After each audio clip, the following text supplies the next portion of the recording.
సచిన్ రాజ్ అత్యాధునిక world class physiotherapy treatment తో అన్ని రకాల నొప్పులకు శాశ్వత పరిష్కారం.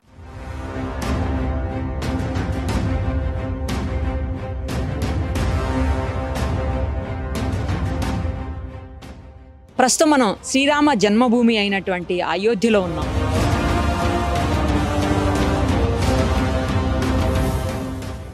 నిజానికి అయోధ్యకు రావడం అంటే అంత ఈజీ థింగ్ కాదు.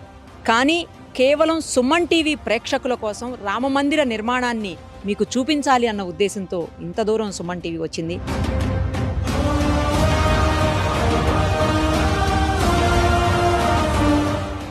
ఇంకో విషయం ఏంటంటే, ఇంత లోపల వరకు వచ్చి మొత్తం ఇక్కడ జరుగుతున్నటువంటి నిర్మాణ కార్యక్రమాలన్నీ మీకు చూపిస్తున్న మొట్టమొదటి తెలుగు ఛానల్ కూడా సుమన్ టీవీయే.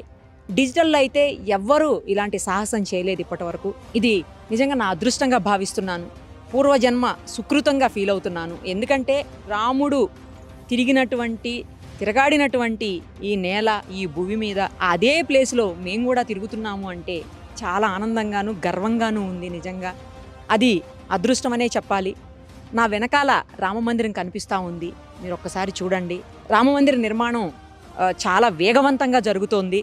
2000 మంది పనివాళ్ళు అనకూడదు, నిజానికి 2000 మంది భక్తులు మందిర నిర్మాణ కార్యక్రమంలో పాల్గొంటా ఉన్నారు. దాదాపు 500 ఏళ్ల పాటు అటు హిందువులకి ఇటు ముస్లింలకి మధ్య గొడవలు జరిగి చివరకు హిందువులు సాధించుకున్నటువంటి ఈ స్థలంలో దేవస్థాన నిర్మాణం అనేది గొప్ప విజయంగా హిందువులందరూ భావించేటువంటి పరిస్థితి. భారతదేశంలోని ప్రతి ఒక్కరూ కూడా తమ వంతు సాయంగా లేదా తమ వంతు భాగంగా ఈ నిర్మాణ కార్యక్రమంలో రాళ్ళు అందించో లేకపోతే ఇంకోటి అందించో విరాళాలు ఇచ్చో మొత్తానికైతే పార్టిసిపేట్ చేస్తూ ఉన్నారు. చాలా గొప్ప విషయం అని చెప్పాలి. నిజంగా మనం కూడా లోపలికి వెళ్ళి చూద్దాము. అంతటి మహద్భాగ్యం కలిగించేటువంటి ఆ నిర్మాణం ఎలా ఉందో.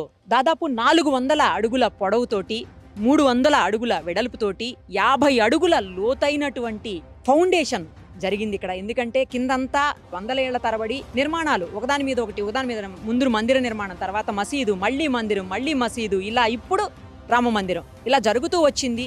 సో కిందంతా కూడా డెబ్రిసే ఉంటుంది. మొత్తం ఆ డెబ్రి అంతా తీసి గట్టి నిర్మాణం, అది కూడా ఎక్కడ మీకు కాంక్రీట్ కానీ లేకపోతే సిమెంటు లేదా స్టీలు, ఐరన్ ఇవేమీ వాడకుండా కేవలం స్టోన్స్ తోటి చేస్తున్నటువంటి ఒక గొప్ప నిర్మాణం ఇది.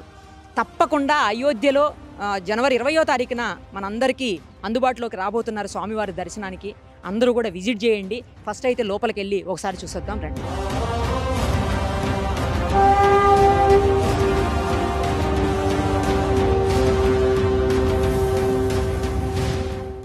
ప్రస్తుతం మనతో పాటు ఉన్నారు central VHP joint secretary Koteswara Sharma గారు. ఆయనతో మాట్లాడదాం ఒక్కసారి. రామమందిర నిర్మాణంలో ఆయనది కూడా ప్రధాన పాత్ర ఉంది. నిర్మాణానికి సంబంధించి అలాగే మందిరానికి సంబంధించి స్పెషాలిటీస్ అన్నీ కూడా ఆయన అడిగి తెలుసుకుందాం. సార్ నమస్తే అండి. నమస్తే. మా అదృష్టం ఇవాళ స్వామివారి ఈ సన్నిధిలో మేము ఉన్నాము. ఆయన తిరిగాడిన నేలలో మేము కూడా నడుస్తున్నాము అంటే మేము ఎన్నో జన్మల పుణ్యం చేసుకున్నట్టు నేను భావిస్తున్నాను సార్. మీరైతే ఇంకా అదృష్టవంతులు. తెలుగువారిగా ఇక్కడే గత కొన్నేళ్లుగా ఉంటూ స్వామివారికి సంబంధించినటువంటి ఈ అన్ని కార్యక్రమాల్లో మీరు మీ వంతు పాత్ర పోషిస్తున్నారు. ఈ నిర్మాణం చూస్తుంటే అసలు ఇట్లా గూస్ బంప్స్ వస్తున్నాయి సార్. కింద 50 అడుగుల లోతు వరకు కూడా పునాదులు వేసి మరీ కన్స్ట్రక్షన్ స్టార్ట్ చేశారని, భావి తరాల్లో ఎప్పటికీ ఇది నిలిచిపోయేలాగా గొప్ప నిర్మాణాన్ని మన ప్రభుత్వం తీసుకుందని చెప్పడానికి గర్వపడాల్సిన పరిస్థితి ఉంది సార్. నిజంగా ఒక్కసారి వివరాలు చెప్పరా సార్ ప్లీజ్ మా కోసం. దేవాలయ విముక్తి కోసం అని చెప్పిన 500 సంవత్సరాల పోరాటం జరిగింది సార్. సుమారుగా 495-96 సంవత్సరాల పోరాటంలో చివరికి విజయాన్ని హిందూ సమాజం సాధించింది.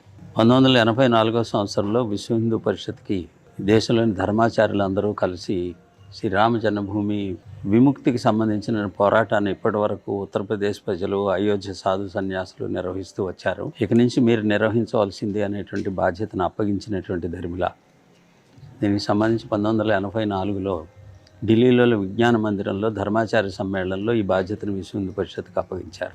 ఆ రోజు నుంచి విశ్వ హిందూ పరిషత్ యొక్క ఆధ్వర్యంలో ఈ ఉద్యమం అనేటువంటిది విశ్వవ్యాప్తమై చివరికి దాదాపుగా 84 సంవత్సరం నుంచి 2019వ సంవత్సరం వరకు ఈ పోరాటాన్ని విశ్వవ్యాప్తం చేయడము, తద్వారా విజయాన్ని సాధించడము, రకరకాలైనటువంటి అడ్డంకులు వీటన్నిటిని ఎదుర్కొంటూ చివరికి సుప్రీంకోర్టు యొక్క నిర్ణయం ద్వారా మందిర నిర్మాణం కోసం చెప్పని మార్గం సుగమం అవడము, మొదటి నుంచి విశ్వ హిందూ పరిషత్ ఆధ్వర్యంలో ప్రకటించినటువంటి మందిర నమూనాలోనే ఈ మందిరాన్ని నిర్మాణం చేయాలనేటువంటి నిర్ణయం చేయడం, అట్లాగే మొదటి నుంచి కూడా ఇది చిరకాలము నిలిచి ఉండవలసినటువంటి శాశ్వతమైనటువంటి కట్టడంగా ఉండాలనేటువంటి ఉద్దేశంతో సిమెంట్ కానీ ఇనుము కానీ ఉపయోగించకుండా దేవాలయం స్టోన్ స్ట్రక్చర్గా నిర్మాణం చేయాలనే నిర్ణయం మేరకు ఆ రకంగా సిమెంట్ని ఉపయోగించడం జరగలేదు.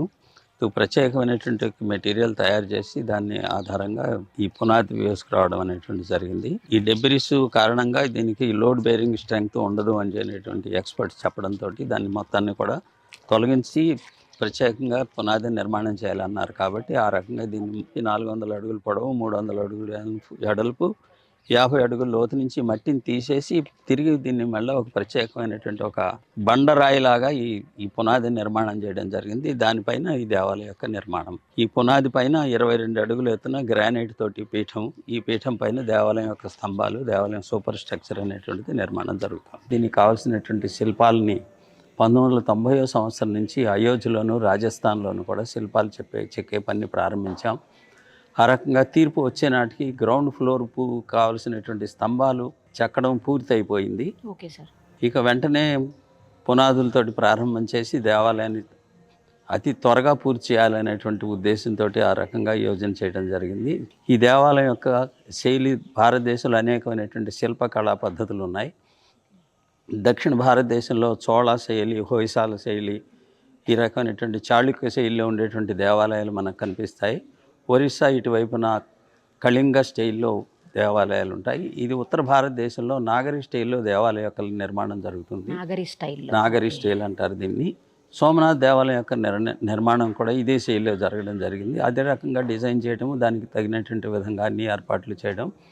ఇట్లాగా నిర్ణయం వచ్చిన తర్వాత ట్రస్టు రామజన్మభూమి మందిర నిర్మాణానికి సంబంధించినటువంటి నిర్మాణ బాధ్యతని ఎల్ఎన్టీ వాళ్ళకి కాంట్రాక్ట్ అప్పగించడం జరిగింది. అప్పటి నుంచి దీనికి సంబంధించినటువంటి పనులు పూర్తవుతూ ఇప్పుడు ఈ సంవత్సరం 2024 సంవత్సరం జనవరి నెలలో దీన్ని ప్రాణప్రతిష్ఠ చేయాలి, గ్రౌండ్ ఫ్లోర్ దేవాలయం నిర్మాణం చేసి అనేటువంటి నిర్ణయానికి అనుగుణంగా దేవాలయం నిర్మాణం దాదాపుగా పూర్తయింది. మిగిలినటువంటి 2-3 నెలల్లో ఫినిషింగ్ టచెస్ అవి ఇచ్చి ఇది జనవరి నాటికి ప్రతిష్ట పూర్తి చేసేటువంటి విధంగా కార్యక్రమం యోజన ట్రస్ట్ చేయడం జరిగింది. విశ్వ హిందూ పరిషత్ ట్రస్ట్కి కావాల్సినటువంటి అన్ని రకాలైనటువంటి సహాయ సహకారాలు అందించడం మొదటి నుంచి జరుగుతూ ఉన్నదే కాబట్టి అదే రకంగా కొనసాగుతుంది. ఈ దేవాలయం గ్రౌండ్ ఫ్లోర్లో రాముల వారి యొక్క విగ్రహంని ప్రతిష్ఠ చేయడం జరుగుతుంది. 1949 సంవత్సరము డిసెంబర్ 22వ తేదీ అర్ధరాత్రి ఖాళీగా ఉన్నటువంటి రామ జన్మభూమిలో మందిరం యొక్క మధ్య భాగంలో గర్భగృహంలో రామ, లక్ష్మణ, భరత, శత్రుఘ్నులు నలుగురు అన్నదమ్ముల యొక్క బాలరాముల రూపంలో విగ్రహాలు వెలిసినాయి. అంతకుముందు విగ్రహాలు ఎప్పుడు తొలగించారు అనేటువంటిది మనం చెప్పలేం. 1528 సంవత్సరంలో ధ్వంసం చేసిన తర్వాత మసీదుగా మార్చడం, తర్వాత దేవాలయం పునర్నిర్మాణం, మళ్ళా మసీదు, ఈ రకమైనటువంటి చేతులు మారుతూ వచ్చినటువంటి స్థితిలో చరిత్ర ఆధారం ప్రకారంగా 1857 సంవత్సరం తర్వాత నుంచి దేవాలయం ఖాళీగా ఉంది. అంతకుముందు విగ్రహాలు ఉన్నాయా లేవా అనేటువంటిది లేదు. కేవలం రామజన్మభూమినే ప్రజలు పూజించుకుంటూ ప్రతి సంవత్సరము జరగవలసినటువంటి ఉత్సవాలు ఇవన్నీ కూడా ప్రజలు నిర్వహించుకుంటూ వచ్చారు అయోధ్యలో రామజన్మభూమిలో. ఆ రకంగా రామజన్మభూమి అనేటువంటిది ఆరాధ్యమైనటువంటిది అని చెప్పి రామజన్మభూమి హిందువులకు కావాలనేటువంటి పోరాటం జరుగుతూ వచ్చింది. ఆ రకంగా విగ్రహాలు వెలిసినప్పటి నుంచి విగ్రహాలకు పూజ జరుగుతోంది. మహమ్మదీల పక్షం వాళ్ళు ఈ దేవాలయంలో విగ్రహాలు వెలవలేదు, తీసుకొచ్చి పెట్టారు అని చెప్పిన కోర్టుకు వెళ్ళటం, కోర్టు సాక్ష్యముల ఆధారంగా ఇవి వెలిసినటువంటి విగ్రహాలే, ఎవరు తెచ్చి పెట్టినవి కాదు అని చెప్పని, దీన్ని తొలగించడానికి వీల్లేదని చెప్పని జిల్లా కోర్టు తీర్పునివ్వడం, అప్పటి నుంచి పూజలు జరగడం, ఈ రకమైనటువంటి పద్ధతిలో దేవాలయంలో ఆ విగ్రహాల యొక్క పూజ అప్పటి నుంచి జరుగుతూ ఉంది. 1949లో ఇవి వెలిశాయి. 50వ సంవత్సరంలో అప్పుడు ఉన్నటువంటి ఉత్తరప్రదేశ్ ప్రభుత్వం ప్రజలందరూ దీన్ని దర్శనం చేసుకోవడానికి అవకాశం లేకుండా దేవాలయాన్ని తాళం వేసి కటకటాల్లో దేవుణ్ణి బంధించి పూజారి మాత్రమే రోజు పూజకు వెళ్ళేటువంటి విధంగా అనుమతిస్తూ ఆ రకంగా ప్రజల్ని దూరం నుంచి దర్శనం చేసుకునేటువంటి వ్యవస్థ చేయడము. దాంతో విశ్వ హిందూ పరిషత్ ఆధ్వర్యంలో రామజన్మభూమి ఉద్యమం ప్రారంభం అయిన తర్వాత ఈ దేవాలయం యొక్క తాళాలు తెరవాలి అనేటువంటి పద్ధతిలో మొదటగా ఉద్యమం ప్రారంభించడం జరిగింది.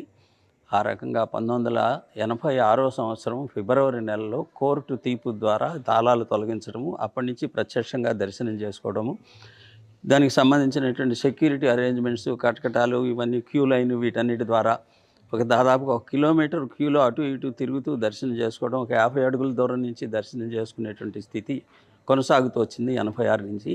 విశ్వ హిందూ పరిషత్ యొక్క ఉద్యమం, సాధు సన్యాసుల యొక్క నిర్ణయాల ప్రకారంగా మొదటి కరసేవ 1990 సంవత్సరంలో చేయడం జరిగింది. ఇది దేవాలయం హిందువులది, ఇది దేవాలయమే, ఇది మసీదు కాదు అనేటువంటి పద్ధతిలో ఉద్యమకారులు రామజన్మభూమి గుంబజుల పైన ఎక్కి జెండాలు ఎగరేసినటువంటిది. ఆ సమయంలో ములాయం సింగ్ ముఖ్యమంత్రిగా ఉండడం, అయోధ్యను సీల్ చేయడము, కరసేవకులు కాలినడకన 700-800 కిలోమీటర్లు నడుస్తూ గ్రామాల నుంచి దాటుకుంటూ అయోధ్యకు వచ్చి 1990 సంవత్సరం అక్టోబర్ 30వ తేదీన ఈ కరసేవ పూర్తి చేయడము, ఇది హిందువుల దేవాలయం అనేటువంటిది ప్రకటించడం జరిగింది. ఆ తర్వాత రెండవ కరసేవ 1992 సంవత్సరం డిసెంబర్ 6వ తేదీన కరసేవకులు అందరూ కూడా కలిసి ఒట్టి చేతులతోటి ఈ ప్రాచీన కట్టడాన్ని ఆ రకంగా 5 గంటల్లో దీని మొత్తాన్ని ధ్వంసం చేయడం, తిరిగి ఆ వెలిసిన విగ్రహాల్ని ఇదే స్థలంలో వారిని ప్రతిష్ఠించుకోవడం, కర్ఫ్యూ పెట్టి నిషేధాజ్ఞలు వచ్చే లోపుగా చేయగలిగినంత మేరకు దేవాలయాన్ని నిర్మాణం చేసి టెంట్ ఏర్పాటు చేయడం జరిగింది. తీర్పు వచ్చే వరకు భగవంతుడు ఆ టెంట్ దేవాలయంలో ఉన్నాడు. సార్, మీరు కూడా చాలా పోరాటాలు, చాలామంది జైళ్ళకు వెళ్ళడాలు, ఇవన్నీ కూడా మనకు తెలుసు. స్వామివారి కోసం ఎంతోమంది ఎన్నో పోరాటాలు చేశారు. ఇవాళ ఈ రూపంలో స్వామివారు మనందరికీ దర్శనం ఇవ్వబోతున్నారు అంటే మీ అందరి పుణ్యఫలమే. ఈ యావత్తు కూడా హిందూ సమాజం యొక్క శ్రేయస్సమ్మ. ఈ 1528 సంవత్సరంలో దేవాలయాన్ని పడగొట్టి మసీదుగా మార్చిన సమయం నుంచి 77 యుద్ధాలు జరిగినాయి చరిత్ర ఆధారాలుగా. దాదాపుగా 4.5 లక్షల మంది ఈ దేవాలయం కోసం చెప్పి తమ యొక్క ప్రాణాలను అర్పించారు. వాళ్ళందరి యొక్క కృషి యావత్తు సమాజము మేము ఇచ్చినటువంటి కార్యక్రమానికి అనుగుణంగా సహకరించి రామజ్యోతిని మొదట ఊరూరు తీసుకెళ్ళాం. రామశిలా పూజ 12 లక్షల ఇటుకల్ని ఊరూరా పూజించి వాటిని ఇక్కడికి తరలించారు. ఇప్పుడు అక్కడ బయట కనిపిస్తున్నటువంటి ఇటుకలు వాటన్నిటిని కూడా ఈ దేవాలయం యొక్క కాంపౌండ్ వాళ్ళ నిర్మాణంలోనూ, దేవాలయం యొక్క పునాదిలో సపోర్టింగ్గా, వర్షము పడినప్పుడు నీళ్లు కిందకి ఇంకినప్పుడు రాతికి కూడా నీళ్లను పీల్చుకునే లక్షణం ఉంటుంది. రాతిని సెలెక్ట్ చేసేటప్పుడు కూడా నీళ్లను పీల్చుకునేటువంటి లక్షణం అతి తక్కువ ఉన్నటువంటి రాళ్ళని సెలెక్ట్ చేసి తీసుకోవడం జరిగింది. అయినప్పటికీ కూడా ఒకవేళ వచ్చేటట్టయితే రాళ్ళ దగ్గరికి నీళ్లు రాకుండా ఉండడం కోసం ఇటుకలతోటి ఒక లేయర్ని రక్షణ కవచం లాగా ఏర్పాటు చేయడం జరిగింది. అట్లాగా ఇటుకల్ని ఆ రకంగా ఉపయోగించడం జరిగింది. పూజించినటువంటి ఇటుకల్ని. ఫస్ట్ ఫ్లోర్ కూడా వస్తుందంట కదా సార్? ఫస్ట్ ఫ్లోర్ స్తంభాలకు సంబంధించిన పని ప్రారంభమైంది. రామ దర్బార్ ఉంటుంది. మామూలుగా మనం రామనవమి రోజున ఫోటో పూజ చేసుకుంటుంటాం. సీతారామ లక్ష్మణ హనుమత్ సమేత 6 ఉండేటువంటి రామ దర్బార్ అంటారు ఉత్తర భారతదేశంలో. అలాగే 4 అన్నదమ్ములు, సీతాదేవి, హనుమంతుడు ఉండేటువంటి విధమైనటువంటి విగ్రహాలని ఫస్ట్ ఫ్లోర్లో ప్రతిష్ఠించడం జరుగుతుంది పూర్తయినప్పుడు. అది ఇంకొక మొత్తం దేవాలయము 2025 సంవత్సరము డిసెంబర్ నాటికి పూర్తి చేయగలుగుతారు అని చెప్పని ట్రస్ట్ వారి యొక్క అభిప్రాయం. ఈ గ్రౌండ్ ఫ్లోర్లో రాముల వారి వెలిసినటువంటి విగ్రహాలు, చిన్న విగ్రహాలు ఉంటాయి. 4 సోదరులు ఉంటారు. దీంతో పాటుగా ఒక శిలా విగ్రహం ఉంటుంది. శిలా విగ్రహం అనేటువంటిది బాలరాముడి యొక్క శిలా విగ్రహము. 5 సంవత్సరాల యొక్క రాముడి యొక్క ఫీచర్స్, రామాయణంలో ఉన్నటువంటి వర్ణన అనుగుణంగా శిలా విగ్రహాన్ని తయారు చేసి దాన్ని ప్రతిష్ఠించడం జరుగుతుంది. ఈ పీఠము పైన రాముల వారు కమలంలో నించున్నటువంటి విధంగా ధనుర్ధారులై బాలరాముడి యొక్క విగ్రహాన్ని తయారు చేయించడం జరుగుతుంది. దాని యొక్క ప్రతిష్ఠ ఇక్కడ జరుగుతుంది.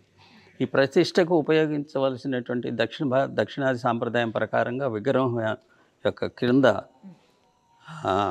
యంత్రం ఉంటుంది. ఈ యంత్రం యొక్క శక్తి ఈ దేవాలయానికి వచ్చేటువంటి భక్తులకి అనుగ్రహించడము, అనేక రకాలైనటువంటి సౌకర్యాలు, అంటే భక్తులు వరప్రసాదుడుగా దేవుడు ఉండడం కోసం చెప్పిన సాధారణంగా యంత్రాన్ని ప్రతిష్ఠ చేస్తారు. యంత్రం పైన రాముల వారి విగ్రహం ఉంటుంది. ఈ యంత్రం అనేటువంటి 10 సంవత్సరాల క్రితమే తయారు చేసి విశ్వ హిందూ పరిషత్ ద్వారా దీనికి 10 సంవత్సరాల పాటు రామ జపాన్ని దానికి సమర్పిస్తూ ఆ రకంగా శక్తిపోతం చేయడం జరిగింది. అది కూడా ఆంధ్రప్రదేశ్లోనే దాన్ని పూజించడం జరిగింది. ఇది ట్రస్ట్ వారికి అప్పగించడం జరిగింది.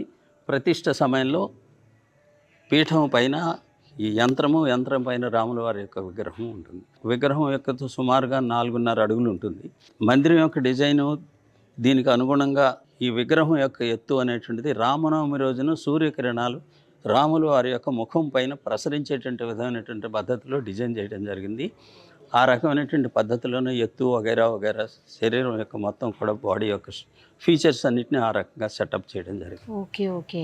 ఇప్పుడు కింద కూడా సార్ కాపర్తో ఒక 4 mm ఇంచు రాడ్ తోటి కింద నుంచి భూమిని మనకు హైందవ ధర్మం ప్రకారంగా భూమి శక్తివంతమైనటువంటి, కాబట్టి దేవుని యొక్క విగ్రహం కూడా మన యొక్క దేవాలయం యొక్క శిల్పశాస్త్రం ప్రకారంగా భూమితోటి పూర్తిగా టచ్లో ఉండాలి అనేటువంటిది, స్పృశిస్తూ ఉండాలి, భూమి యొక్క స్పర్శ ఉండాలి విగ్రహానికి అని చెప్పని అరంగా పునాది కిందన ఉన్నది. కాబట్టి అక్కడి నుంచి ఈ రాగి పైపుని భూమి దగ్గర నుంచి పైకి తీసుకురావడం జరిగింది. ఇది పీఠం వరకు కూడా ఈ రాగి పైపు తాకుతుంది, పీఠం వరకు తాకుతుంది. గుడి నిర్మాణం వరకు ఎంత ప్లేస్? 72 ఎకరాలు దేవాలయం స్థలం, 4 ఎకరాలు కేవలం దేవాలయం ఉంటుంది. 4 ఎకరాలు మొత్తం దేవాలయ కన్స్ట్రక్షన్ అంతా 4 ఎకరాలు ఉంటుందా సార్? ఓకే. ఈ శిల్పకళ అంతా కూడా చాలా రకరకాల దేశాల నుంచి, రాష్ట్రాల నుంచి వచ్చిందని విన్నాం సార్. శిల్పాలు చెక్కేటువంటి వాళ్ళు ఒరిస్సా నుంచి, రాజస్థాన్ నుంచి శిల్పాలు చెక్కుతున్నారు. దేశం మొత్తం నుంచి రకరకాలైనటువంటి పద్ధతులు ఈ దేవాలయ యొక్క నిర్మాణంలో దేశం మొత్తం యొక్క సహకారం ఉంటుంది. ఈ శిలలన్నీ కూడా రాజస్థాన్ నుంచి వచ్చాయి. రెడ్ శాండ్ స్టోన్ అంటారు ఈ దేవాలయ నిర్మాణం. మార్బుల్, గర్భగృహం మార్బుల్ తోటి నిర్మాణం చేయబడుతుంది. కాబట్టి ఇవన్నీ కూడా రాజస్థాన్ నుంచి వచ్చాయి. శిల్పులు ఒరిస్సా నుంచి, రాజస్థాన్ నుంచి, ఉత్తరప్రదేశ్ నుంచి శిల్పులు ఈ శిల్పాలు చెప్తూ ఉన్నారు. తెలంగాణ నుంచి, కర్ణాటక నుంచి గ్రానైట్ వచ్చింది. సుమారుగా 2000 మంది పనిచేస్తున్నారమ్మా. రాజస్థాన్లో కానీ, ఇక్కడ కానీ, ఉత్తరప్రదేశ్లో కానీ ఈ దేవాలయానికి సంబంధించిన శిల్పాలు చెక్కడం వగైరా వగైరా. తలుపులు హైదరాబాద్ వాళ్ళు తయారు చేస్తున్నారు, అయోధ్యలోనే తయారు చేస్తున్నారు, కొన్ని హైదరాబాద్లో తయారు చేస్తున్నారు. ఇక్కడే వాళ్ళ వర్క్ షాప్ ఇక్కడే పెట్టి ఇక్కడి నుంచే తయారు చేయడం జరుగుతుంది. గర్భగుడికి అవసరమైనటువంటి తలుపులు పూర్తి అయిపోయినాయి అనేటువంటి సమాచారం. ఎవరు చేస్తున్నారు సార్ ఇవన్నీ? హైదరాబాద్కి సంబంధించినటువంటి అనురాధ టింబర్ ఓకే అనేటువంటి వాళ్ళకి అప్పగించడం జరిగింది. వాళ్ళకి ఈ దేవాలయాలకు సంబంధించిన ద్వారాలు తయారు చేయటము, ప్రతి దేవాలయానికి ప్రముఖమైనటువంటి దేవాలయాలకి వాళ్ళు తయారు చేసి ఇచ్చేటువంటి వాళ్ళ యొక్క పరంపర.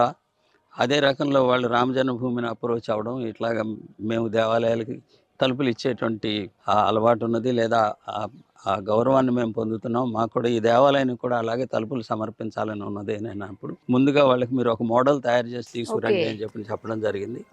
ఒక 8 అడుగులు పొడవు ఉండేటువంటి మోడల్ వాళ్ళు తయారు తీసుకొచ్చి ఈ 2 సంవత్సరాల క్రితం ఈ రామనవమి రోజున వాళ్ళు దీన్ని ఇక్కడ తీసుకొచ్చి దాన్ని ఏర్పాటు చేయడం జరిగింది. ఈ రకంగా ఈ దేవాలయ యొక్క నిర్మాణంలో ఒక్కొక్క విభాగము ఒక్కొక్క ప్రాంతానికి సంబంధించిన వాళ్ళు నిర్వహిస్తున్నటువంటి విధంగా ఆ రకంగా యావత్ భారతదేశం ఈ యొక్క దేవాలయం యొక్క నిర్మాణంలో పాల్గొంటుంది అనేటువంటిది అది ఒక ఆదర్శమైనటువంటి ఒక సమరసతకి సంబంధించినటువంటి అంశంగా మేము భావిస్తున్నాం. Thank you sir, thank you so much. ధన్యవాదాలు. Thank you so